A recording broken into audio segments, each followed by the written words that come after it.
Computer शुरू करना। आइए अब सीखते हैं कंप्यूटर शुरू करना। डेस्कटॉप या लैपटॉप को ऑन बटन दबाकर शुरू किया जा सकता है। आमतौर पर डेस्कटॉप या लैपटॉप में अगले हिस्से पर एक पावर का बटन होता है। अपने कंप्यूटर को शुरू करने के लिए इन चरणों का पालन करें। चरण 1, कंप्यूटर पर ऑन बटन ढूंढें। चरण 2, बटन को दबाएं या पुश करें। कुछ कंप्यूटर्स पर कंप्यूटर की ऑन स्थिति में बटन रोशन होता है। लैपटॉप पर सामने वाले हिस्से पर अक्सर एक लाइट होती है। अगर डेस्कटॉप मॉनिटर से जुड़ा होता है तो सुनिश्चित करें कि मॉनिटर चालू है। अधिकांश कंप्यूटर मॉनिटर्स पर स्क्रीन के निचले कोने पर एक ऑन ऑफ बटन होता है।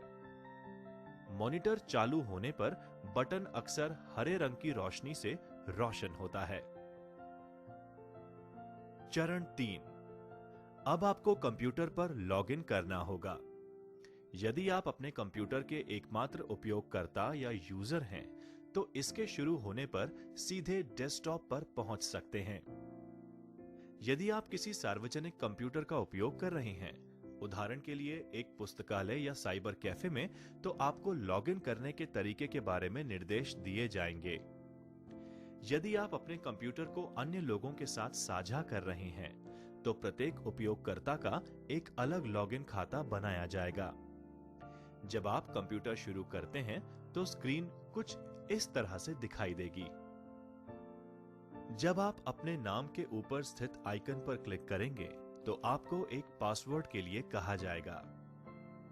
स्टार्ट करने से पहले मुख्य उपयोगकर्ता या व्यवस्थापक को आपके लिए इसे सेट करना चाहिए।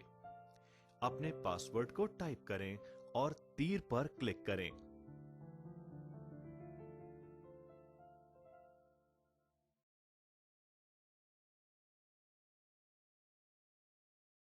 कंप्यूटर सिस्टम के प्रमुख घटक। आइए अब हम जानते हैं कंप्यूटर सिस्टम के प्रमुख घटकों के बारे में।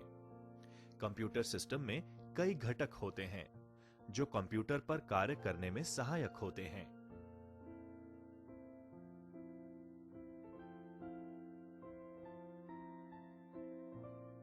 कंप्यूटर सिस्टम परिभाषा। कंप्यूटर एक इलेक्ट्रॉनिक डिवाइस है।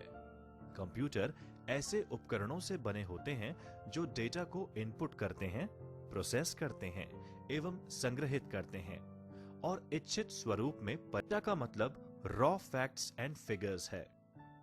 डेटा एक इनपुट डेटा है और कंप्यूटर की मेमोरी में संग्रहित किया जाता है। इसके बाद यह दिए गए निर्देशों के सेट के अनुसार कार्य करता है। कंप्यूटर परिणाम को आउटपुट डिवाइस के माध्यम से, जैसे कि मॉनिटर, प्रदर्शित करता है। कंप्यूटर डेटा संसाधित करता है और सूचना का उत्पादन करता है। कंप्यूटर केवल विद्युत संकेतों जैसे कि ऑन और ऑफ को ही समझ सकते हैं, जहां ऑन का मतलब सर्किट ऑन है एवं ऑफ का मतलब सर्किट ऑफ है। आमतौर पर एक कंप्यूटर में processor, main and secondary memory, power supply और सहायक हार्डवेयर को एक धातु के केस में रखा जाता है। इनमें से अधिकांश घटक कंप्यूटर के मुख्य सर्किट बोर्ड से जुड़े होते हैं, जिन्हें मदरबोर्ड कहा जाता है। बिजली की आपूर्ति ज्यादातर घटकों के लिए बिजली आपूर्ति घटक करती है। सभी बाहरी उपकरण जैसे कि कीबोर्ड, मॉनिटर आदि केस के पीछे कनेक्टर्स के माध्यम से जुड़े होते हैं। कंप्यूटर सिस्टम के प्रमुख हार्डवेयर घटक हैं processor, input device, output device, main memory, secondary memory.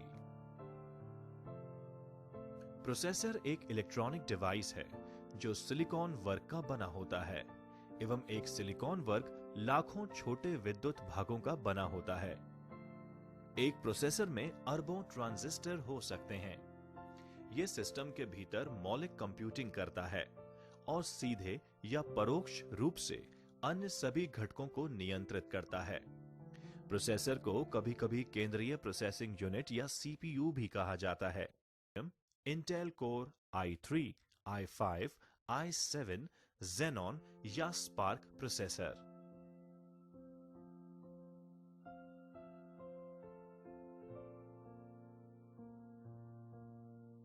Computer system के प्रमुख घटक। आइए अब हम जानते हैं कंप्यूटर सिस्टम के प्रमुख घटकों के बारे में। कंप्यूटर सिस्टम में कई घटक होते हैं जो कंप्यूटर पर कार्य करने में सहायक होते हैं।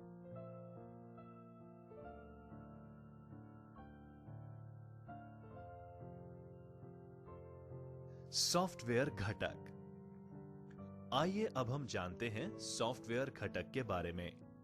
कंप्यूटर सिस्टम के सॉफ्टवेयर घटक की कोई भौतिक उपस्थिति नहीं होती। वे डिजिटल मेमोरी में डिजिटल रूप से संग्रहित होते हैं। ये डेटा और कंप्यूटर प्रोग्राम हैं। कंप्यूटर प्रोग्राम प्रोसेसर के लिए निर्देश हैं, जबकि डेटा एक प्रोग्राम की जरूरत है। डेटा कई तरह के हो सकते हैं, जैसे अल्फाबेटिक डेटा, संख्यात्मक डेटा, इमेजेस, ऑडियो डेटा इत्यादि।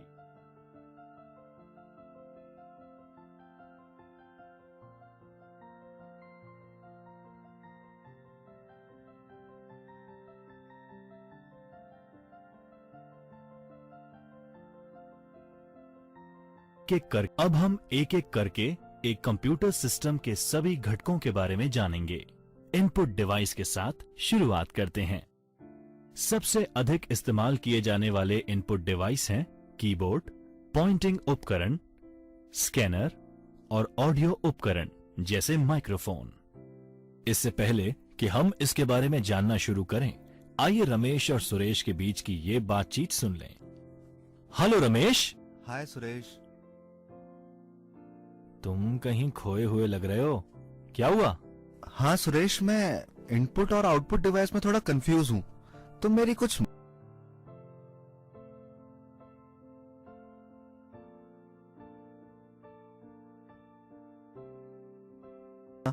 ठीक है रमेश, रुको, मैं एक उदाहरण के माध्यम से तुम्हें समझाता हूं। मानव शरीर का उदाहरण लें तो सूचना आंख, कान, नाक, जीभ और त्वचा के माध्यम से मस्तिष्क में प्रवेश करती है। इसी प्रकार एक कंप्यूटर में इनपुट डिवाइस जैसे कीबोर्ड, माउस आदि के माध्यम से जानकारी प्रवेश करती है। तो मान लो अगर मैं टीवी देख रहा हूँ तो उस केस में रिमोट कंट्रोल और उसके बटन इनपुट डिवाइस होने चाहिए। बिल्कुल सही कहा। इसके अलावा मॉनिटर और स्पीकर आउटपुट डिवाइस हैं, जिसके माध्यम से हम एक कंप्यूटर या टीवी से जानकारी प्राप्त कर सकते हैं। प्रिंटर भी एक आउटपुट डिवाइस है, क्योंकि ये आपको प्रिंट आउटपुट देता है। एक सेकंड रुको, तो इंसान के मस्तिष्क के बारे में क्या कहोगे? ये इनपुट डिवाइस है या आउटपुट डिवाइस? इनमें से कोई भी नहीं है। हमारा मस्तिष्क सिर्फ एक सीपीयू की तरह है, जो इनपुट और आउटपुट डिवाइस को जोड़ता है। कल्पना करो, अगर तुम सीपीयू से कीबोर्ड या प्रिंटर अलग कर दो, तो क्या कीबोर्ड से कंप्यूटर को इनपुट दे सकोगे? क्या तब भी तुम्हें कंप्यूटर से प्रिंट आउट मिलेगा? नहीं, मुझे नहीं लगता। बिल्कुल सही। सभी इनपुट और आउटपुट डिवाइस का सीपीयू से जुड़ा होना जरूरी है, जो उन्हें नियंत्रित करता है। इनपुट डिवाइस के द्वारा दी गई जानकारी को प्रोसेस करता है और आउटपुट डिवाइस को परिणाम भेजता है।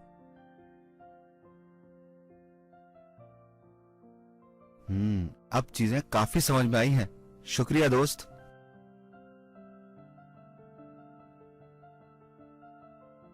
आइए अब कीबोर्ड के बारे में जानते हैं।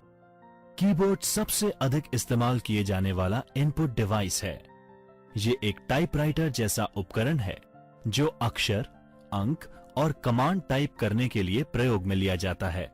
इसमें स्विच की एक मैट्रिक्स यानी एक स्विच में कुंजी होती है। प्रत्येक दबाई गई कुंजी सीपीयू को एक डिजिटल कोड भेजती है, जो ये पता करता है कि कौन सी की दबाई गई है। कंप्यूटर डिजिटल कोड को डिकोड कर दबाई गई कुंजी का निर्धारण करते हैं। अब हम कीबोर्ड लेआउट के बारे में सीखते हैं। आप अलग अलग कीज के बारे में जानने के साथ साथ इसे अपने कंप्यूटर पर दबाकर प्रत्येक की के वास्तविक कार्य को समझ सकते हैं और देख सकते हैं कि वह की दबाने पर कंप्यूटर में क्या होता है। कीबोर्ड मूल रूप से एक पारंपरिक टाइपराइटर के साथ एक नंबर पैड और कुछ विशेष कीज का समूह होता है, जैसे एरो की, F1 से F12 तक फंक्शन कीज इत्यादि। Navigation keys. नेविगेशन कीज जो कि कीबोर्ड पर स्थित होती हैं, ये कर्सर को आसपास स्क्रीन पर स्थानांतरित करने के लिए प्रयोग की जाती हैं। इनमें 4 arrow keys, page up, page down, home और एंड शामिल हैं। इसके अलावा फंक्शन कीज भी होती हैं, जो एप्लीकेशन के अनुसार विभिन्न कार्यों के लिए शॉर्टकट होती हैं। F1 की सामान्यतः हेल्प के लिए एक स्टैंडर्ड शॉर्टकट है, जो सभी एप्लीकेशंस में लगभग यही कार्य करता है। कीबोर्ड में सामान्यतः 12 फंक्शन कीज होती हैं। विंडोज की विंडोज ऑपरेटिंग सिस्टम का उपयोग करने वाले कंप्यूटर के कीबोर्ड पर एक कुंजी होती है। इस की पर विंडोज लोगो प्रदर्शित होता है। इस की को कंट्रोल और ऑल्ट के बीच रखा गया है और इस पर क्लिक करने पर विंडोज में स्टार्ट मेन्यू प्रदर्शित हो जाता है। कंट्रोल ऑल्ट की को कॉम्बिनेशन की भी कहा जाता है, क्योंकि इन्हें अन्य कीज के साथ दबाने पर कुछ निश्चित कार्य किए जा सकते हैं। टॉगल की वह की जो 2 अलग अलग इनपुट मोड के बीच इनपुट को टॉगल करता है, उसे टॉगल की कहा जाता है।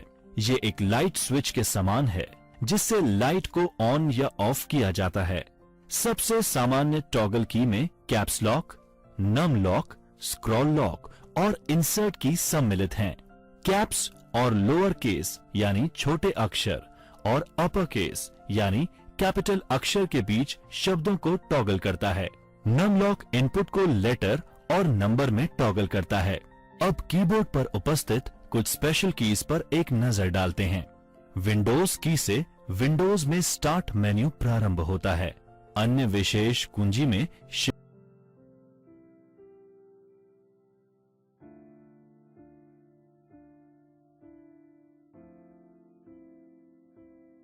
इनपुट डिवाइस की एक अन्य श्रेणी है पॉइंटिंग डिवाइस, जो एक इनपुट इंटरफेस है, जिसकी मदद से एक उपयोगकर्ता कंप्यूटर में डेटा दर्ज कर सकता है। ग्राफिकल यूजर इंटरफेस यानी GUI माउस या अन्य उपकरण घुमाकर वे माउस के स्विच एक्टिवेट कर उपयोगकर्ता यानी यूजर को कंप्यूटर को नियंत्रित करने और डेटा उपलब्ध कराने में मदद करता है। पॉइंटिंग डिवाइस के हलचल के संकेत स्क्रीन पर माउस की हलचल या अन्य दृश्य सूचक से मिलता है। पॉइंटिंग डिवाइस के सामान्य कार्यों में पॉइंट क्लिक व ड्रैग ड्रॉप आते हैं। कुछ प्रचलित पॉइंटिंग डिवाइस हैं mouse, point, graphics tablet, joystick और टच स्क्रीन। पॉइंटिंग डिवाइस एक USB पोर्ट के माध्यम से कंप्यूटर से जुड़े होते हैं।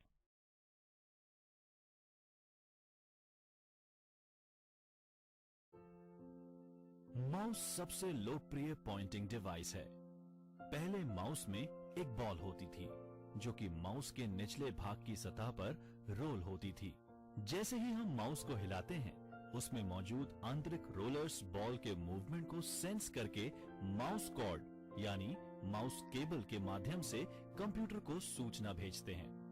आजकल ऑप्टिकल माउस का प्रचलन, इसके स्थान पर एक लाइट और छोटे सेंसर का उपयोग किया जाता है, जो मेज की सतह के एक छोटे से भाग से माउस को मूवमेंट का पता लगाने के लिए इस्तेमाल होता है। यह तार रहित या वायरलेस माउस रेडियो तरंगों के माध्यम से कंप्यूटर के साथ संचार बनाए रखता है। माउस को एक हाथ से संचालित इलेक्ट्रॉनिक डिवाइस भी कहा जा सकता है, जो कि आपके कंप्यूटर स्क्रीन पर कर्सर को नियंत्रित करता है जब आप इसे चारों ओर एक माउस पैड पर घुमाते हैं। माउस में स्क्रॉल व्हील्स भी होते हैं, जो कि GUI के साथ काम करने में सहायक सिद्ध हो सकते हैं। पारंपरिक PC माउस में 2 बटन होते हैं, जबकि मैकिंटॉश माउस में एक ही बटन होता है।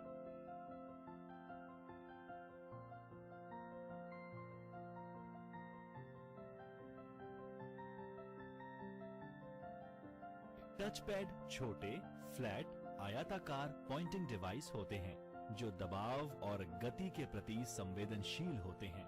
आजकल अधिकांश लैपटॉप कंप्यूटर्स में एक टचपैड पॉइंटिंग डिवाइस होती है। यूजर टचपैड की सतह पर उंगली को पर कर्सर को एक जगह से दूसरी जगह मूव करते हैं।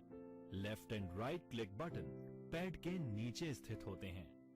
टचपैड इस्तेमाल करने के लिए माउस की अपेक्षा बहुत कम जगह की जरूरत पड़ती है और इनमें कोई मूविंग भाग भी नहीं होता।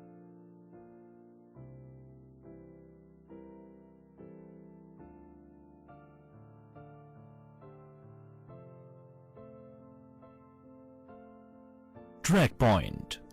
कुछ नोटबुक कंप्यूटर जैसे IBM थिंकपैड में टच पैड के लिए भी जगह नहीं होती। ऐसे में अंदर अक्सर एक ट्रैक पॉइंट होता है जो कि कीबोर्ड की कीज के बीच समाहित एक छोटी रबर प्रोजेक्शन होती है। ट्रैक पॉइंट एक छोटे जॉयस्टिक की तरह कार्य करता है जिसे कर्सर की स्थिति को नियंत्रित करने के लिए इस्तेमाल किया जाता है।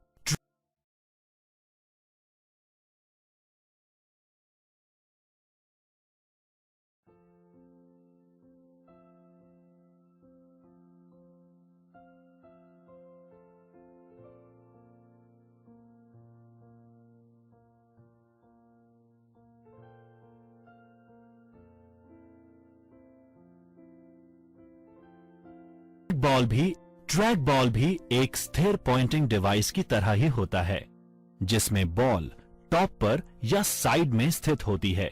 हम ट्रैक बॉल को रोल करने के लिए उंगलियों का प्रयोग करते हैं और आंतरिक रोलर्स इस मूवमेंट को सेंस करके निर्देशों को डेस्क पर स्थिर बनी रहती है और इसकी वजह से हमें ट्रैक बॉल का उपयोग करने के लिए बहुत ज्यादा जगह की जरूरत भी नहीं होती। आजकल ऐसे ऑप्टिकल ट्रैक बॉल उपलब्ध हैं जिनमें रोलर्स की जरूरत नहीं होती है और व्हील्स के गंदे होने की भी कोई समस्या नहीं होती।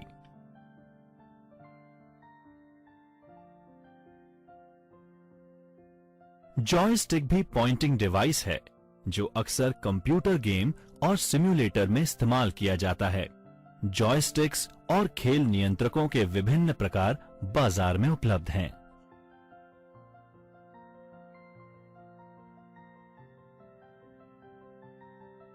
Graphics tablet, digitizer, digital drawing tablet, pen tablet, digital art board एक कंप्यूटर इनपुट डिवाइस हैं जो कि एक विशेष कलम की तरह दिखने वाले स्टाइल्स के साथ हाथ से चित्र, एनिमेशन और ग्राफिक्स बनाने के लिए एक उपयोगकर्ता को सक्षम बनाता है। ये एक व्यक्ति द्वारा पेंसिल और या हस्तलिखित हस्ताक्षर कैप्चर करने के लिए भी इस्तेमाल किया जा सकता है। ये एक कागज के टुकड़े से चित्र का पता लगाने के लिए भी इस्तेमाल किया जा सकता है।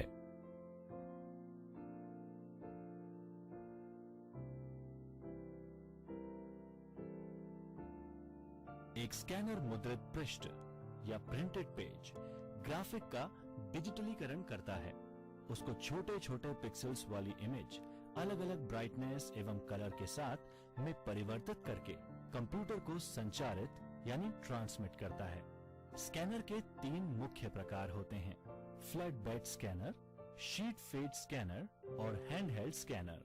छात्रों, अब इन स्कैनर्स के मुख्य फीचर्स को समझते हैं। फ्लैट बेड एक स्कैनर या फोटोकॉपी मशीन का एक प्रकार है जो दस्तावेज या अन्य वस्तुओं को स्कैन करने के लिए एक फ्लैट कांच की सतह का उपयोग करता है। अधिकांश फ्लैट बेड स्कैनर में एक एडजस्टेबल ढक्कन होता है जो कि मैगजीन, किताबें और अन्य मोटी वस्तुओं को स्कैन करने के लिए उठाया जा सकता है। शीट फेड स्कैनर, जिसे एक ऑटोमेटिक दस्तावेज स्कैनर या ADF स्कैनर के रूप में भी जाना जाता है, एक डिजिटल इमेजिंग सिस्टम है जिसे विशेष रूप से पेपर के अलग अलग शीट को स्कैन करने के लिए बनाया गया है। इसका व्यापक रूप से व्यवसायों द्वारा कार्यालय दस्तावेजों को स्कैन करने के लिए उपयोग होता है और कभी-कभी पुस्तकों को स्कैन करने के लिए अभिलेखागार और पुस्तकालयों द्वारा प्रयोग किया जाता है। शीट फेड स्कैनर्स की उनके द्वारा हैंडल किए जाने वाले कागज के वजन और आकार, ड्यूटी साइकिल रेटिंग, गति प्रति मिनट पृष्ठों की और ड्यूप्लेक्स क्षमता के संदर्भ में तुलना की जा सकती है। हैंडहेल्ड स्कैनर वह है जिसे हाथ से स्कैन की जाने वाली वस्तु के ऊपर से घुमाया जा सकता है। हैंडहेल्ड स्कैनर समकक्ष डेस्कटॉप स्कैनर की तुलना में छोटे और कम महंगे होते हैं, लेकिन आंशिक रूप से उपयोगकर्ता की निपुणता पर निर्भर करते हैं, जो स्कैनर को कागज के ऊपर से घुमाते हैं।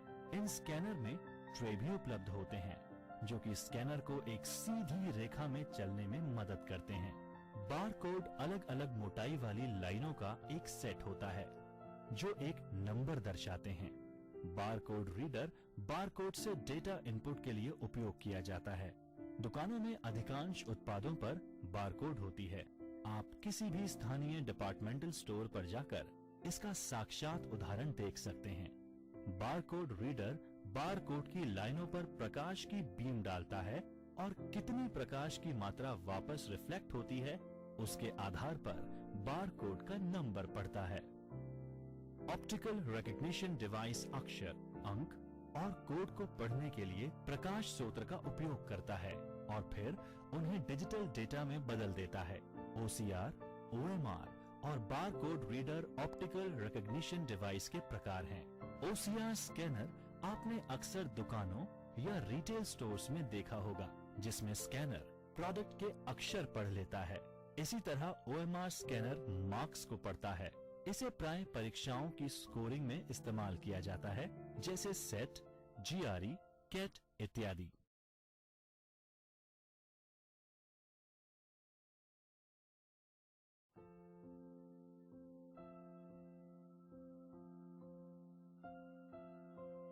इसी तरह MICR magnetic ink character reader वह तकनीक है जिसमें मशीन मुद्रित संख्यात्मक डेटा को पहचानने के लिए चुंबकीय स्याही का इस्तेमाल करती है।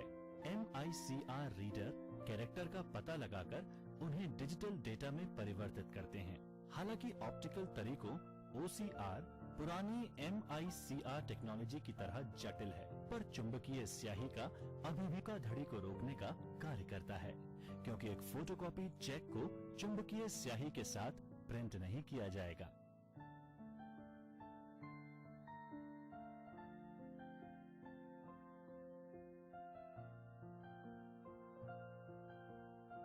Optical mark reader. आइए अब जानते हैं ऑप्टिकल मार्क रीडर के बारे में। ये एक विशेष स्कैनर है जो पेंसिल या पेन द्वारा किए गए निशान के एक पूर्व निर्धारित प्रकार की पहचान करने के लिए उपयोग होता है। सबसे आम उदाहरण परीक्षाओं में प्रयोग किए जाने वाली उत्तर पुस्तिका, OMR उत्तर पुस्तिका को स्कैन कर आउटपुट के रूप में परिणाम का उत्पादन करने के लिए प्रयोग किया जाता है। OMR सर्वेक्षण, चुनाव और परीक्षणों में भी प्रयोग किया जाता है।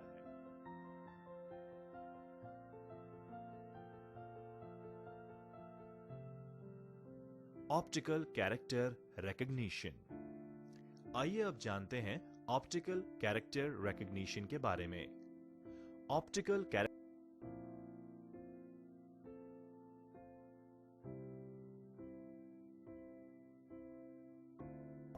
Character recognition. आइए अब जानते हैं ऑप्टिकल कैरेक्टर रिकग्निशन के बारे में। Optical character recognition machine encoded form में इमेजेस, प्रिंटेड या हस्तलिखित टेक्स्ट का इलेक्ट्रॉनिक रूपांतरण करता है। यह व्यापक रूप से स्वचालित डेटा एंट्री के लिए इस्तेमाल किया जाता है, जैसे OCR यूज करके printed paper data records, passport दस्तावेजों, बैंक चालान, बैंक स्टेटमेंट्स, कंप्यूटरीकृत रसीदें, बिजनेस कार्ड, मेल आदि के डेटा को स्कैन करके डिजिटल फॉर्म में परिवर्तित कर सकते हैं। यह प्रिंटेड टेक्स्ट को डिजिटाइज करने का सबसे आम तरीका है, जिससे यह डेटा इलेक्ट्रॉनिक रूप से एडिट, सर्च, ऑनलाइन डिस्प्ले किया जा सकता है और इसके बाद इसको मशीन प्रक्रियाओं जैसे कि मशीन अनुवाद, टेक्स्ट का स्पीच में परिवर्तन और पाठ खनन में उपयोग कर सकते हैं।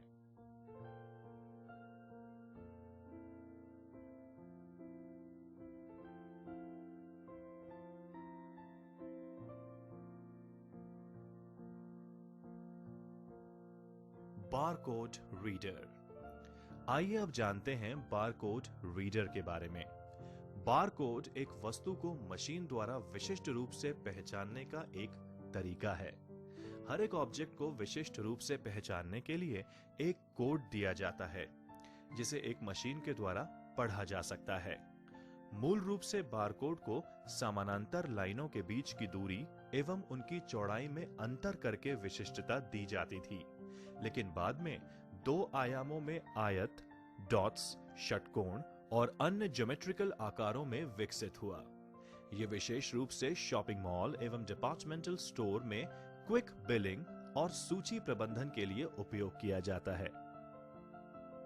एक विशेष हैंडहेल्ड डिवाइस यानी कि बारकोड रीडर, जो कि एक कंप्यूटर या टर्मिनल से जुड़ा होता है, को बारकोड पढ़ने और आइटम की पहचान करने के लिए इस्तेमाल किया जाता है।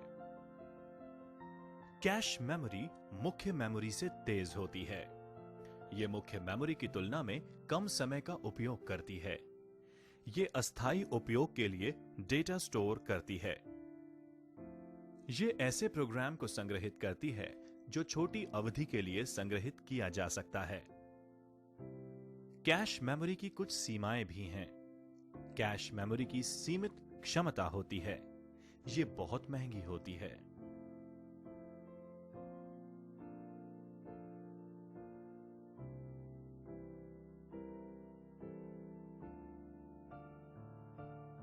स्पीच रिकग्निशन एक तरह का इनपुट है जिसमें कंप्यूटर एक माइक्रोफोन में बोले गए शब्दों को पहचानता है। नवीनतम प्रौद्योगिकी निरंतर स्पीच रिकग्निशन का इस्तेमाल करती है, जहां उपयोगकर्ता को शब्दों के बीच पॉज लेने की जरूरत नहीं होती है।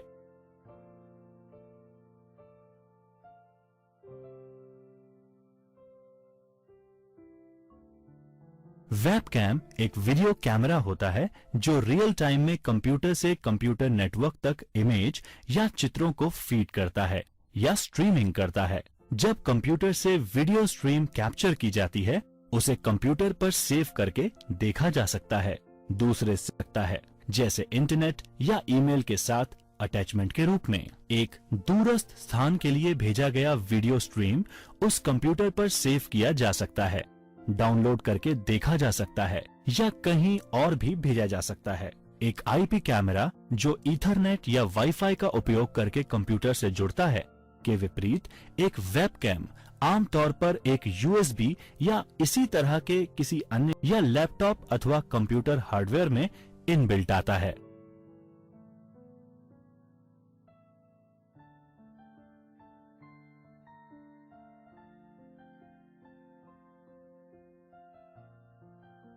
अब आउटपुट डिवाइस की बात करते हैं।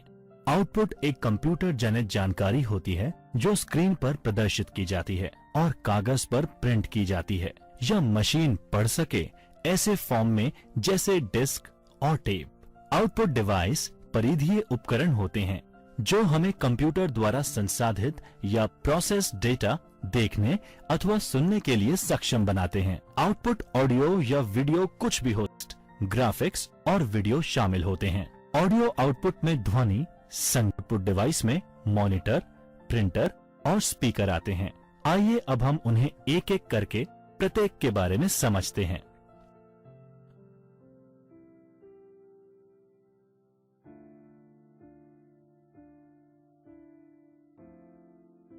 मॉनिटर एक कंप्यूटर डिस्प्ले या कंप्यूटर के लिए एक इलेक्ट्रॉनिक विजुअल डिस्प्ले होता है। आधुनिक मॉनिटर्स में आमतौर पर एक thin film transistor liquid crystal display यानी TFT LCD या एक फ्लैट पैनल LED डिस्प्ले होता है, जबकि पुराने मॉनिटर्स में एक कैथोड रे ट्यूब, जिसे CRT कहा जाता था, का इस्तेमाल किया जाता था। मॉनिटर को VGA, DVI, HDMI, display port, Thunderbolt, LDVS यानी लो वोल्टेज डिफरेंशियल सिग्नलिंग के माध्यम से या अन्य प्रोप्राइटरी कनेक्टर्स और सिग्नल से कंप्यूटर से जोड़ा जा सकता है। मॉनिटर के बारे में बात करते हैं।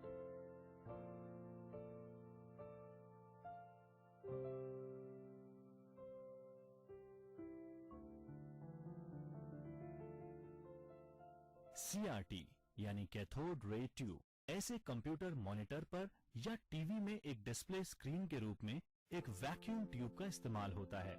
ट्यूब के एक अंत पर फास्फोरस की कटिंग होती है, जिस पर जब इलेक्ट्रॉन भिड़ते हैं तो प्रकाश का उत्सर्जन होता है। कंप्यूटर डिस्प्ले टर्मिनल के लिए एक लोकप्रिय शब्द था। आज मॉनिटर CRT से पलायन कर LCD पैनल पर शिफ्ट हो चुके हैं। इसी तरह फ्लैट पैनल टीवी भी अब CRT का उपयोग नहीं करते।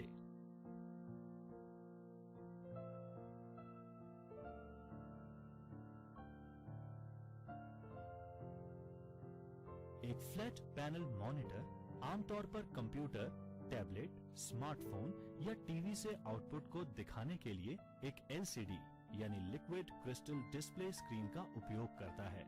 सबसे पहले वाले फ्लैट पैनल 1980 के मध्य में लैपटॉप में इस्तेमाल किए गए थे और आज LCD कंप्यूटर डिस्प्ले के लिए एक मानक यानी स्टैंडर्ड है। टीवी देखने के लिए LCD, LED, OLED तकनीक प्रतिस्पर्धा कर रहे हैं और अब प्लाज्मा टीवी नहीं बनाए जाते। LCD और LED सबसे व्यापक रूप से इस्तेमाल किए जाते हैं और OLED नवीनतम तकनीक है। LED यानी लाइट एमिटिंग डायोड और प्लाज्मा डिस्प्ले भी फ्लैट पैनल टेक्नोलॉजी में आते हैं, लेकिन LCD कंप्यूटर में इस्तेमाल के लिए सबसे लोकप्रिय है, विशेष रूप से लैपटॉप में इस्तेमाल के लिए। Flat panel display CRT monitor की तुलना में बहुत छोटा और हल्का होता है। नवीनतम LCD स्क्रीन पारदर्शी थिन फिल्म ट्रांजिस्टर यानी TFT का इस्तेमाल करता है, जो प्रत्येक पिक्सेल को नियंत्रित करता है, जिससे तस्वीर की गुणवत्ता और देखने के एंगल में बहुत सुधार हो रहा है। LED monitor light emitting diode का इस्तेमाल करता है, जो कि मॉनिटर में एक प्रदर्शन बूस्टर के रूप में कार्य करता है। असल में LED मॉनिटर एक LCD मॉनिटर ही होता है, जिसमें LED बैकलाइट का इस्तेमाल कर LCD पैनल को रोशनी प्रदान की जाती है। रेजोल्यूशन एक डिस्प्ले स्क्रीन पर हॉरिजॉन्टल और वर्टिकल पिक्सल की संख्या होती है। जितने अधिक पिक्सल उतना अधिक बिना स्क्रॉल के जानकारी डिस्प्ले होती है। उदाहरण के लिए स्क्रीन रेजोल्यूशन 1600-1200 का मतलब 1600 हॉरिजॉन्टल और 1200 वर्टिकल पिक्सल होना है। रेजोल्यूशन को प्रति इंच पिक्सल के एक मैट्रिक्स के रूप में परिभाषित किया जा सकता है। 1920-1200 के स्क्रीन रेजोल्यूशन में 1200 हॉरिजॉन्टल लाइन होती हैं, जिसमें प्रत्येक में 1920 पिक्सल हैं, जो ऊपर से नीचे तक वर्टिकल चलती हैं। अधिकांश समय एक तीसरी संख्या जो ऊपर से नीचे तक वर्टिकल चलती हैं। अधिकांश समय एक तीसरी संख्या भी रंगों को नामित करने के लिए रेजोल्यूशन में जोड़ी जाती है। उदाहरण के लिए 1920-1264 के 64,000 रंगों की एक सेटिंग दर्शाता है। हालांकि तीसरा नंबर रिफ्रेश दर भी हो सकती है। उदाहरण के लिए इसका मतलब है 1280 1024 60 हर्ट्ज पर 1280 1024 पिक्सल प्रति सेकंड 60 बार रिफ्रेश। SVGA यानी सुपर VGA 800 600 1024 768 1280 1024 और 1600 1200 पिक्सल का एक रेजोल्यूशन है। 1980 के दशक में VESA ने IBM के VGA डिस्प्ले स्टैंडर्ड को 640-480 से बढ़ाकर 800-600 किया और इसे सुपर VGA नाम दिया गया। XGA यानी एक्सटेंडेड ग्राफिक्स एरे 1990 में IBM द्वारा शुरू किया गया। 1024 7 पोर्ट कर XGA ने VGA के टेक्स्ट मोड को 80 से 132 कॉलम का बनाया।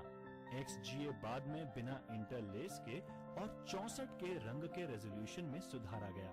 इन वर्षों में विक्रेताओं ने कई रेजोल्यूशन जोड़े, जो कि पिक्सल की कुल संख्या का अंश या उसके मल्टीपल्स में था। उपयोगी चाहिए स्क्रीन नियमित रूप से साफ करें और अपनी आंखें हर 5 सेकंड में झपकाएं।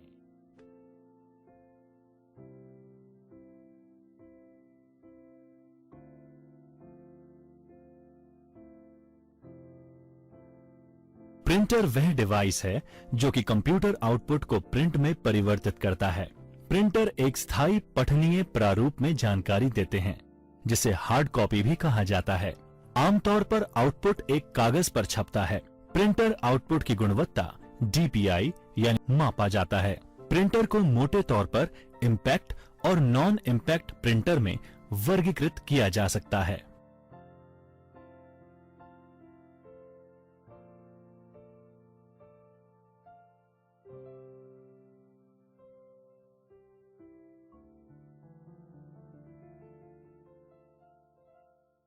इम्पैक्ट प्रिंटर वह प्रिंटर है जो ऐसा प्रिंटिंग तरीका इस्तेमाल करता है जिसमें वह कैरेक्टर की छवि या चित्र को रिबन में और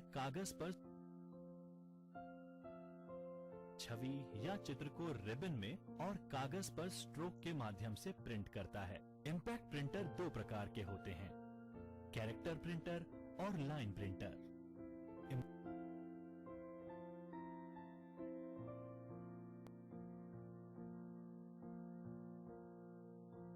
कैरेक्टर प्रिंटर आमतौर पर एक समय में एक कैरेक्टर को प्रिंट करते हैं। डॉट मैट्रिक्स प्रिंटर में प्रिंट हेड में छोटे इलेक्ट्रोमैग्नेटिक सक्रिय पिन होते हैं और एक स्याही वाला रिबन होता है जो इम्पैक्ट से छवियों को प्रिंट करता है। ये प्रिंटर काफी शोर करते हैं और अपेक्षाकृत धीमी गति से कार्य करते हैं। ये बड़े बिजनेस कारोबार में इस्तेमाल होते हैं। प्रिंटिंग होती रहती है। उदाहरण के लिए 9 pin head draft quality text बनाते हैं, जबकि 24 पिन हेड टाइपराइटर की गुणवत्ता का आउटपुट निकालते हैं। गति 200 से 400 कैरेक्टर प्रति सेकंड यानी CPS तक होती है, जो लगभग 90 से 180 लाइनें प्रति मिनट।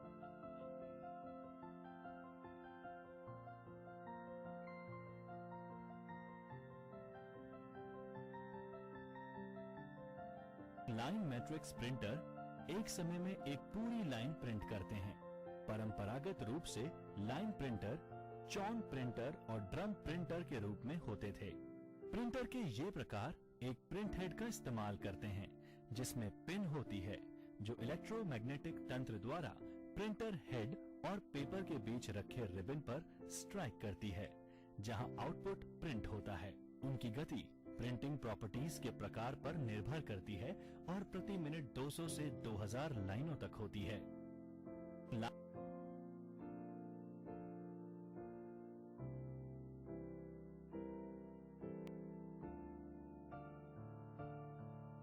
प्रिंटर की एक अन्य श्रेणी नॉन इम्पैक्ट प्रिंटर है, जिसमें कागज पर एक रिबन पीटने के बिना ही प्रिंट होता है। लेजर, LED, इंकजेट, ठोस स्याही, थर्मल वैक्स हस्तांतरण और dye sublimation printer non impact printer का उदाहरण है। नॉन इम्पैक्ट प्रिंटर आमतौर पर इम्पैक्ट प्रिंटर से तेज कार्य करते हैं और बहुत कम आवाज करते हैं। लोकप्रिय नॉन इम्पैक्ट प्रिंटर में inkjet printer, laser printer, thermal printer और प्लॉटर हैं।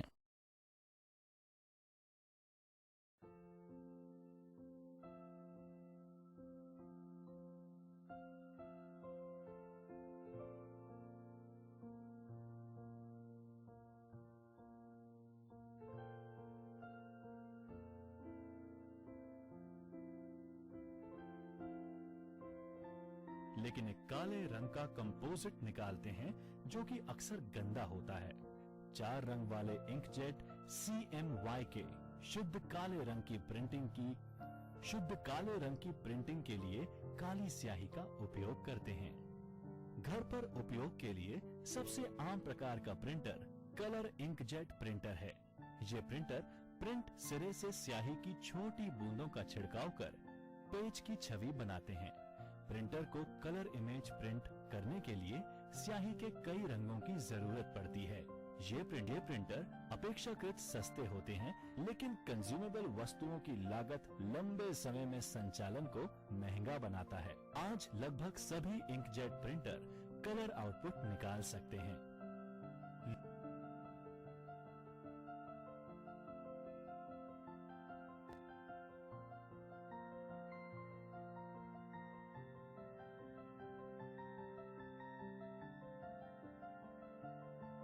एक लेजर प्रिंटर कार्यालय और व्यावसायिक प्रयोजनों के लिए अच्छी गुणवत्ता की छवियां बनाता है।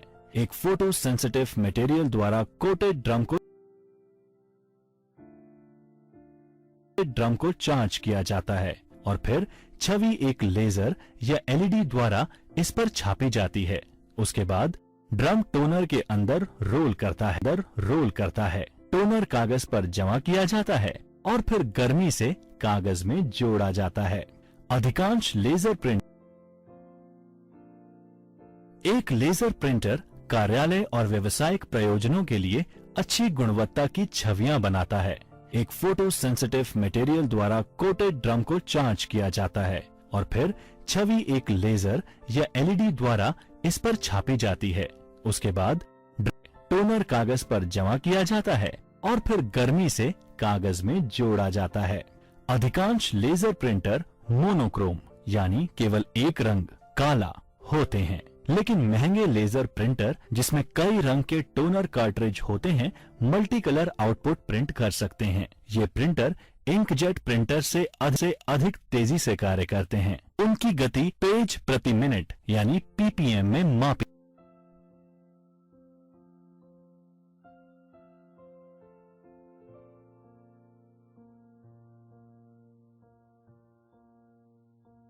डायरेक्ट थर्मल प्रिंटर एक मध्यम से कम रेजोल्यूशन वाला प्रिंटर होता है जिसमें कोटेड पेपर इस्तेमाल होता है जो गर्मी लगने पर डार्क हो जाता है। कागज को हीटिंग तत्वों की एक पंक्ति से पास किया जाता है जो कागज को जलाकर डॉट्स बना देते हैं। ये आमतौर पर बारकोड प्रिंटर और अन्य स्पेशलिटी प्रिंटर जैसे एटीएम से स्लिप प्रिंट करने के लिए इस्तेमाल किया जाता है। ये व्यापक रूप से पुरानी फैक्स मशीन में भी इस्तेमाल किया जाता था। प्रिंटिंग लागत अधिक होने के कारण इसे केवल पेशेवर डिजाइन के काम के लिए इस्तेमाल किया जाता है।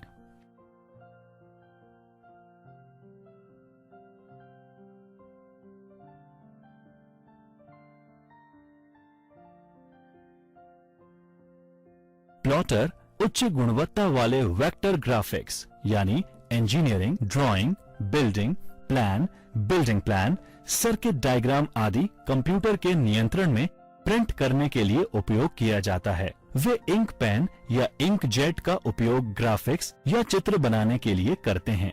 आमतौर पर इनमें ड्रम प्लॉटर और फ्लैट बेड प्लॉटर होते हैं। ये काले और सफेद या कलर में प्रिंट करते हैं और कुछ तो 6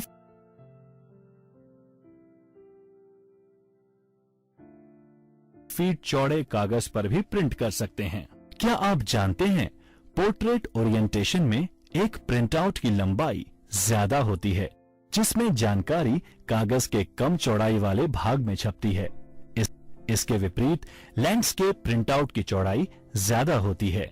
जानकारी कागज के ज्यादा चौड़े हिस्से पे छपती है।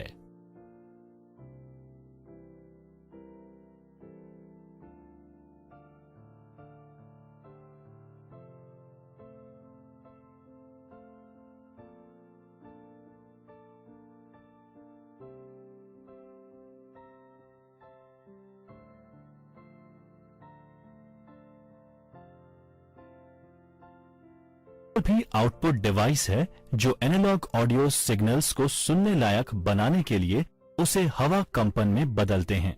जब सीआरटी मॉनिटर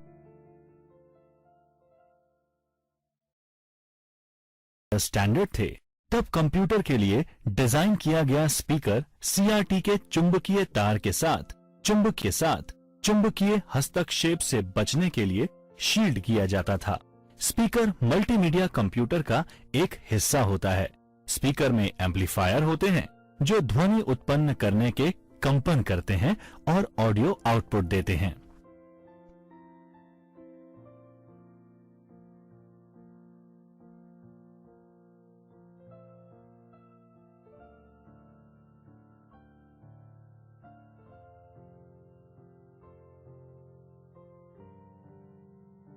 प्रोजेक्टर एक उपकरण है जो कि एक सफेद या चांदी के कपड़े या स्क्रीन पर, जैसे दीवार, छत या अन्य स्क्रीन, इस पर कंप्यूटर आउटपुट प्रोजेक्ट करता है।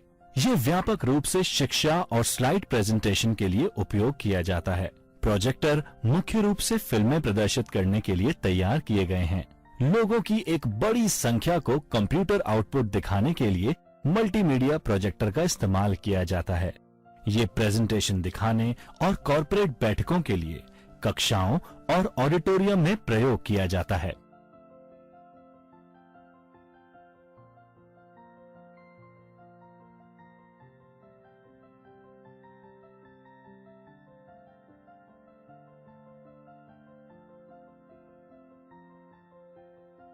कुछ ऐसे उपकरण भी हैं जो इनपुट और आउटपुट दोनों के लिए इस्तेमाल किए जाने की क्षमता रखते हैं। लोकप्रिय इनपुट आउटपुट डिवाइस हैं फैक्स मशीन, मल्टी फंक्शन उपकरणों यानी MFD, touch screen display, digital कैमरे इत्यादि।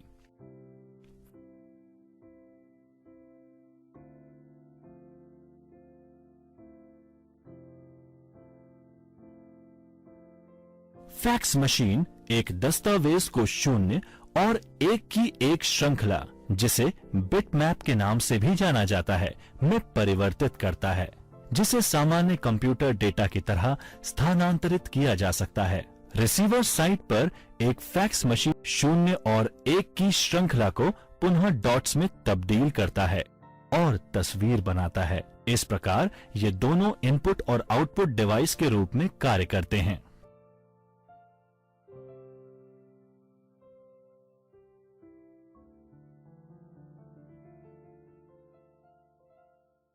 मल्टी फंक्शन डिवाइस बहुत सारे कार्य करने की क्षमता रखते हैं, जो कि उसके बिना अलग अलग परिधीय उपकरणों के द्वारा करने पड़ते हैं। एक मल्टी फंक्शन डिवाइस में एक प्रिंटर, एक स्कैनर और एक फोटोकॉपी में से एक न्यूनतम 2 परिधीय उपकरण होते हैं। इस तरह के डिवाइस का उदाहरण एक मल्टी फंक्शन प्रिंटर है।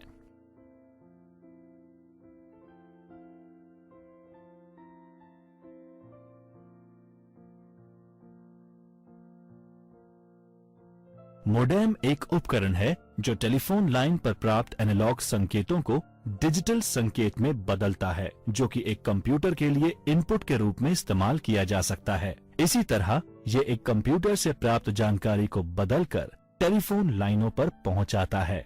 आप मोडेम के बारे में अधिक इंटरनेट सीखते टाइम जानेंगे।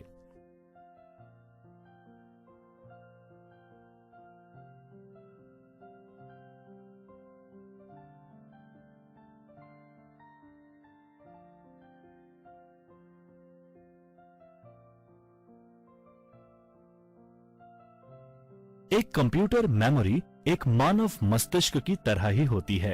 ये डेटा और जानकारी स्टोर करने के लिए प्रयोग की जाती है। कंप्यूटर मेमोरी एक स्टोरेज जगह है जहां प्रोसेस करने के लिए डेटा और निर्देशों को रखा जाता है। मेमोरी मुख्य रूप से 3 प्रकार की होती है: primary memory, main memory, secondary memory और कैचे मेमोरी।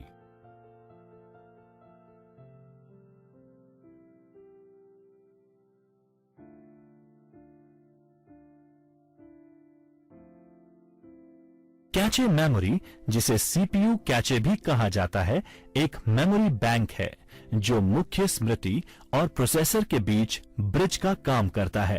कैचे मेमोरी एक बहुत ही उच्च गति वाली सेमीकंडक्टर मेमोरी है जो सीपीयू और मुख्य मेमोरी में डेटा और प्रोग्राम के उन हिस्सों को स्टोर रखती है जो अक्सर सीपीयू द्वारा उपयोग में लिया जाता है। डेटा और प्रोग्राम के कुछ हिस्से ऑपरेटिंग सिस्टम द्वारा डिस्क से कैचे मेमोरी में ट्रांसमिट होते हैं, जहां से सीपीयू उन तक पहुंच सकते हैं।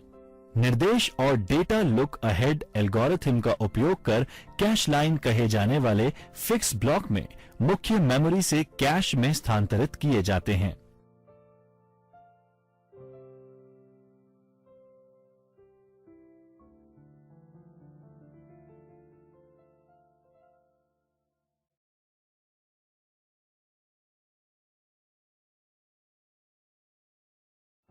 Primary memory.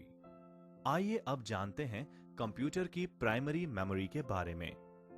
प्राइमरी मेमोरी केवल उन डेटा और निर्देश को जमा करके रखती है जिस पर वर्तमान में कंप्यूटर काम कर रहा है। जब बिजली बंद हो जाती है तब यह मेमोरी डेटा खो देती है। आमतौर पर यह मेमोरी अर्धचालक उपकरणों से बनी होती है। इसका मतलब सिलिकॉन आधारित ट्रांजिस्टर से मिलकर बने हुए एकीकृत सर्किट रैम और रोम मुख्य मेमोरी के 2 उदाहरण हैं। रैम परिवर्तनशील मेमोरी है। फ्लैश मेमोरी रोम, प्रोम, प्रोग्रामेबल रोम, ईपी रोम, इरेजेबल प्रोम नॉन वॉलेटाइल मेमोरी के उदाहरण हैं। डेटा और निर्देश जो कि प्रोसेस करने के लिए आवश्यक है मुख्य मेमोरी में रहते हैं। मुख्य मेमोरी की विशेषताएं। यह कंप्यूटर के काम करने वाली मेमोरी है। इसकी गति मुख्य मेमोरी से भी तेज होती है। एक कंप्यूटर प्राइमरी मेमोरी के बिना नहीं चल सकता।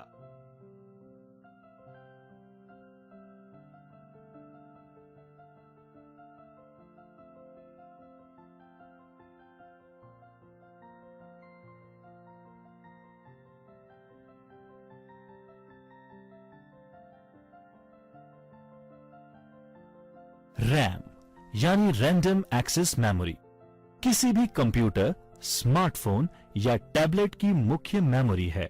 रैम अस्थायी कार्यक्षेत्र है जहां डेटा प्रोसेस होता है और निर्देशों का पालन होता है। रैम को एक सिंगल बाइट पढ़ने और राइट करने की क्षमता ही रैंडम एक्सेस बनाती है। ये बाइट एड्रेसिबिलिटी स्टोरेज डिवाइस के अनुसार भिन्न हो जाती है, जैसे हार्ड जो उन सेक्टर्स को भी पढ़ और राइट कर सकते हैं जिसमें मल्टीपल बाइट होते हैं। इसके अलावा रैम को सॉफ्टवेयर के लिए एक अस्थायी जगह के रूप में प्रयोग किया जाता है, जबकि स्टोरेज स्थायी होता है जब तक उपयोगकर्ता द्वारा डिलीट नहीं किया जाता। रैम के प्रकार हैं डायनेमिक रैम यानी डी रैम और स्टैटिक रैम यानी S RAM.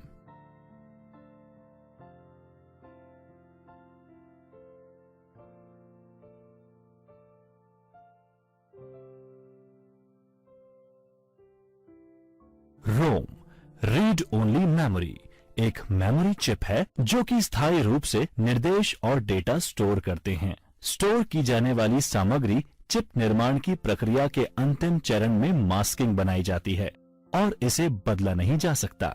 Stand alone ROM chips और माइक्रो कंट्रोलर चिप्स में रोम बैंकों का इस्तेमाल असंख्य एप्लीकेशन के लिए कंट्रोल रूटीन धारण करने के लिए किया जाता है। रोम भी व्यापक रूप से पुराने पीसी में बायोस होल्ड करने के लिए और वीडियो गेम में प्लग इन कार्ट्रिज के लिए इस्तेमाल किया गया। रोम यानी रीड ओनली मेमोरी के प्रकार हैं पीरोम, ईपीरोम और ईईपी रोम। पीरोम यानी प्रोग्रामेबल रोम एक स्थायी मेमोरी चिप है जिसमें कंटेंट चिप निर्माता के बजाय ग्राहक द्वारा बनाया जाता है या प्रोग्राम किया जाता है। ये रोम चिप से अलग है जो निर्माण के समय में बनाई जाती है। पीरोम स्टोरेज के लिए इस्तेमाल होते हैं जब उनके कंटेंट को बदलने की आवश्यकता नहीं होती, लेकिन कई अनुप्रयोगों में ईपीरोम और ईईपीरोम के लिए रास्ता दे दिया गया है जिन्हें पुनः प्रोग्राम किया जा सकता है।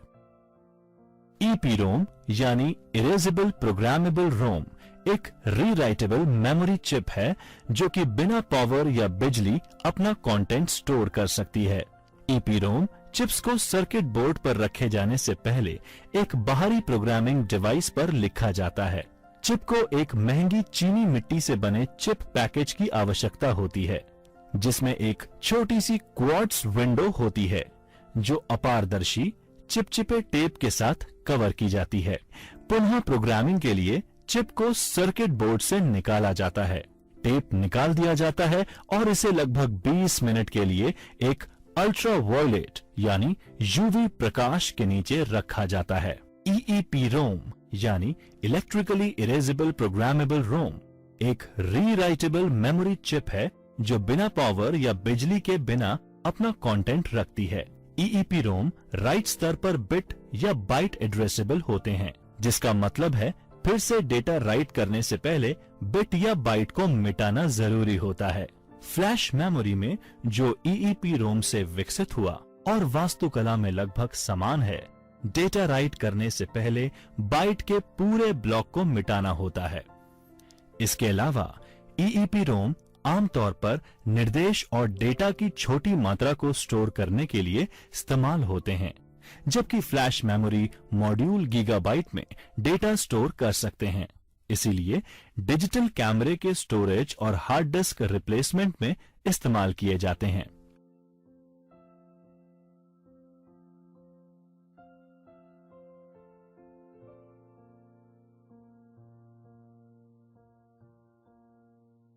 सेकेंडरी स्टोरेज माध्यमों के विभिन्न प्रकार होते हैं।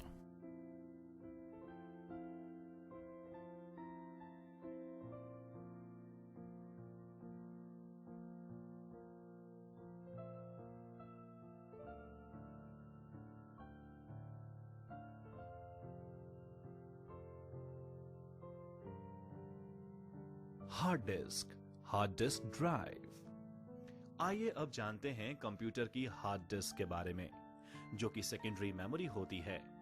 ये एक डेटा भंडारण डिवाइस है जिसका उपयोग कर डेटा भंडारण या डिजिटल इंफॉर्मेशन रिट्रीव करने के लिए किया जाता है। इसे एक या एक से ज्यादा तेजी से घूमती हुई डिस्क, जो कि चुंबकीय सामग्री से लिप्त होती है, के द्वारा किया जाता है। प्लेटर्स की सतह पर जानकारी को लिखने और पढ़ने के लिए प्लेटर्स को चुंबकीय हेड्स के साथ रखा जाता है, जो एक चलती आर्म पर व्यवस्थित होता है। डेटा रैंडम एक्सेस ढंग से प्राप्त किया जा सकता है। इसका मतलब है कि डेटा को किसी भी क्रम में प्राप्त किया जा सकता है। बिजली बंद होने पर भी HDD अपने डेटा को बरकरार रखता है। HDD की प्रमुख वर्जन है 1 टेराबाइट डिस्क ड्राइव 1000 गीगाबाइट की होती है, जहां 1 GB 1 अरब बाइट्स की क्षमता होती है। डिस्क ड्राइव की परफॉर्मेंस कितने समय में कितना डेटा रिट्रीव किया गया उसके अनुसार मापी जाती है, जैसे data rate.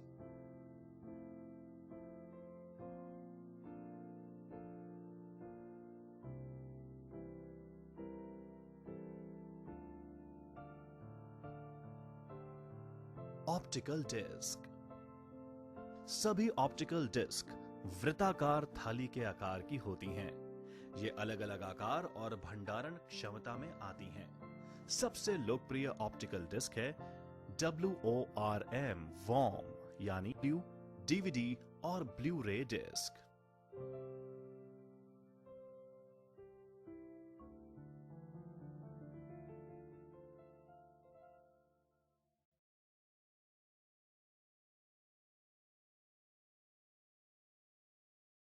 Warm disc, CD recordable disc. Worm का मतलब राइट वंस रीड मैनी या कॉम्पैक्ट डिस्क रिकॉर्डेबल है। CD रिकॉर्डिंग ड्राइव के माध्यम से वॉर्म डिस्क या CDR डिस्क्स में हम एक बार ही डेटा को स्टोर कर सकते हैं। Disc, CD recordable disc. Worm का मतलब राइट वंस रीड मैनी या कॉम्पैक्ट डिस्क रिकॉर्डेबल है। CD रिकॉर्डिंग ड्राइव के माध्यम से वॉर्म डिस्क या CDR डिस्क्स में हम एक बार ही डेटा को स्टोर कर सकते हैं। इन डिस्क में डेटा को पढ़ने के लिए लेजर बीम तथा डिस्क की सतह पर गड्ढे बनाकर लिखा जाता है।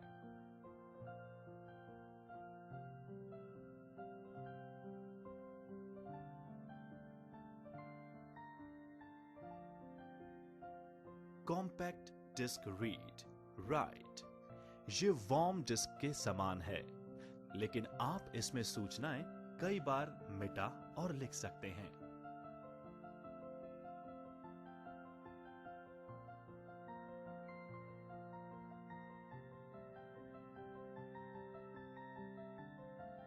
Digital versatile disc. ये एक ऑप्टिकल स्टोरेज डिवाइस है जो कि CD जैसा दिखाई देती है, लेकिन इनकी भंडारण क्षमता 4.7 GB से 8.5 GB तक होती है। DVD को एकल परत डिस्क या डबल परत डिस्क के रूप में वर्गीकृत किया जा सकता है। यह अधिकतर उच्च गुणवत्ता वाली फिल्मों और ऑडियो फाइल्स के भंडारण के लिए प्रयोग किया जाता है।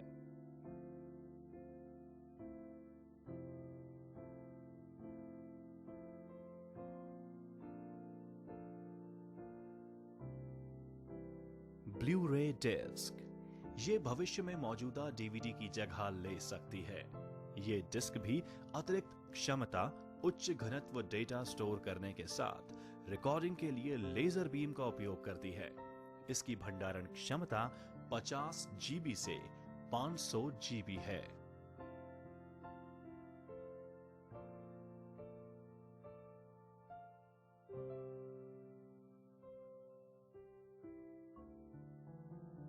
Pen drive, flash memory.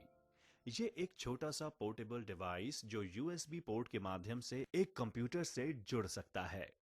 यहां तक कि जब यह कंप्यूटर से जुड़ा नहीं होता, तब भी डेटा को संग्रहित रख सकता है। ये आसानी से डिस्कनेक्ट हो जाता है और सुरक्षित रूप से कहीं पर भी ले जाया जा सकता है।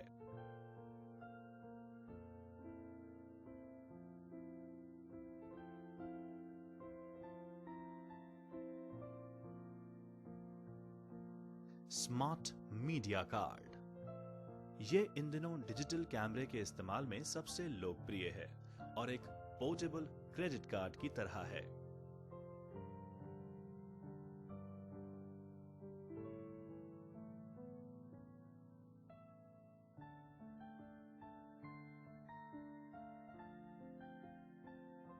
सिक्योर डिजिटल कार्ड, ये दूसरी पीढ़ी मल्टीमीडिया कार्ड है।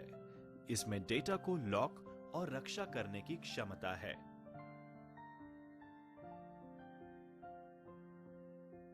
इसके 2 संस्करण हैं। मिनी एसडी कार्ड, यह स्मार्टफोन में डेटा भंडारण की आवश्यकता को पूरा करता है। माइक्रो एसडी कार्ड, यह मिनी एसडी मेमोरी कार्ड से छोटा होता है तथा उसकी सभी विशेषताएं उसमें उपलब्ध होती हैं।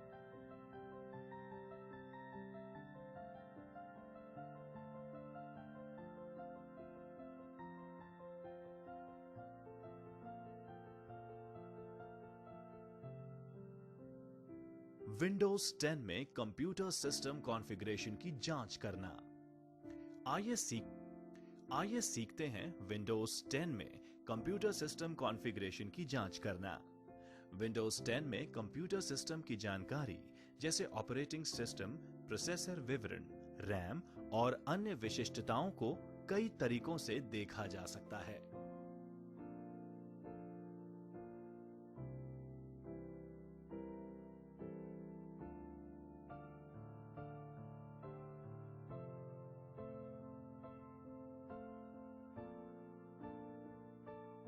सेटिंग का उपयोग करना।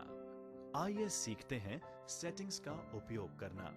कंप्यूटर की मूल प्रणाली जानकारी देखने के लिए सेटिंग्स पर क्लिक करें और इसके बाद सिस्टम में अबाउट पर क्लिक करें। इस सेटिंग पेज में विंडोज 10 का सटीक संस्करण और बिल्ड संख्या मिल जाएगी, जो हर बार माइक्रोसॉफ्ट द्वारा एक क्यूमुलेटिव अपडेट या सुविधा अपडेट जैसे विंडोज की 10वीं वर्षगांठ अपडेट जारी करते ही परिवर्तित हो जाएगी। सेटिंग्स में सिस्टम का प्रकार, सटीक प्रोसेसर और मेमोरी भी देख सकते हैं।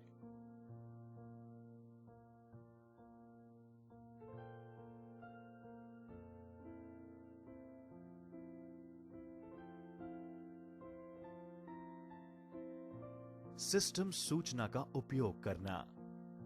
आइए सीखते हैं सिस्टम सूचना का उपयोग करना।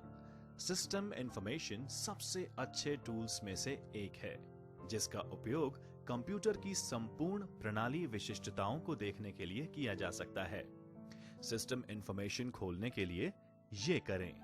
स्टार्ट मेन्यू खोलें, MS Info 32 या सिस्टम इंफॉर्मेशन खोजें और एंटर दबाएं। सिस्टम की जानकारी पूरे सिस्टम विवरण के साथ एक रिपोर्ट के रूप में संग्रहित की जा सकती है। यह तब उपयोगी हो सकता है जब हार्डवेयर कार्य करना बंद कर दे, ताकि यह जाना जा सके कि कंप्यूटर के अंदर क्या है। एक रिपोर्ट बनाने के लिए निम्नलिखित कार्य करें। सिस्टम इंफॉर्मेशन खोलें, वह जानकारी चुनें जिसे आप निर्यात करना चाहते हैं।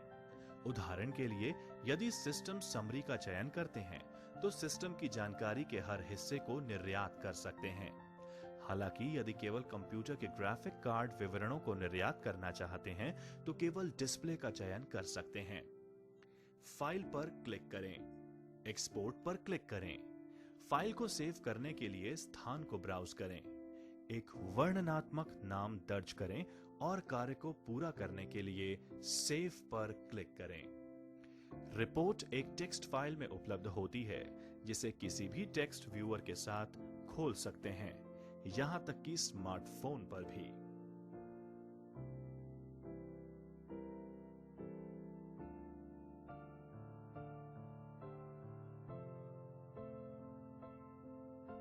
कमांड प्रॉम्प्ट का उपयोग करना। आइए सीखते हैं कमांड प्रॉम्प्ट का उपयोग करना। कमांड प्रॉम्प्ट का उपयोग करने के लिए निम्न चरणों का पालन करें। स्टार्ट मेन्यू खोलें और कमांड प्रॉम्प्ट की खोज करें। कमांड प्रॉम्प्ट पर राइट क्लिक करें और एडमिनिस्ट्रेटर के रूप में रन चुनें। सिस्टम इन्फो कमांड टाइप करें और एंटर दबाएं। जब ऊपर दी गई कमांड रन होती है तो हार्डवेयर और ऑपरेटिंग सिस्टम के बारे में विस्तृत जानकारी मिलती है, जिसमें विंडोज और उसके अपडेट की जानकारी, मेमोरी और नेटवर्क अडेप्टर का विवरण और अन्य जानकारी शामिल होती है।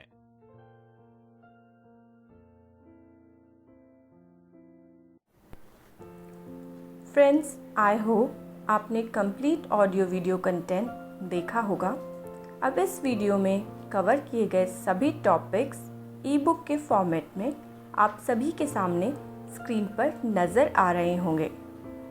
आप सभी व्यूअर्स अपनी स्क्रीन को पॉज करके इन्हें रीड आउट कर सकते हैं या स्क्रीनशॉट लेकर अपने पास फ्यूचर स्टडी के लिए स्टोर रख सकते हैं।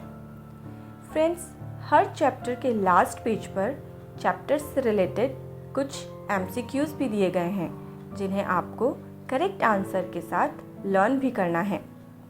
और अगर आप RSCIT की इस ई बुक की हार्ड कॉपी को प्राप्त करना चाहते हैं तो इस वीडियो में दिए गए कॉन्टैक्ट डिटेल्स पर व्हाट्सएप या ईमेल के द्वारा कॉन्टैक्ट कर सकते हैं। फ्रेंड्स, इसी के साथ ही इस प्रकार के दूसरे वीडियोस या अन्य टेक्निकल अपडेट्स के लिए हमारे इस चैनल को सब्सक्राइब करें और बेल आइकन ज़रूर प्रेस करें ताकि हमारे द्वारा अपलोडेड वीडियोस की इन्फॉर्मेशन आपको टाइम पर मिलती रहे।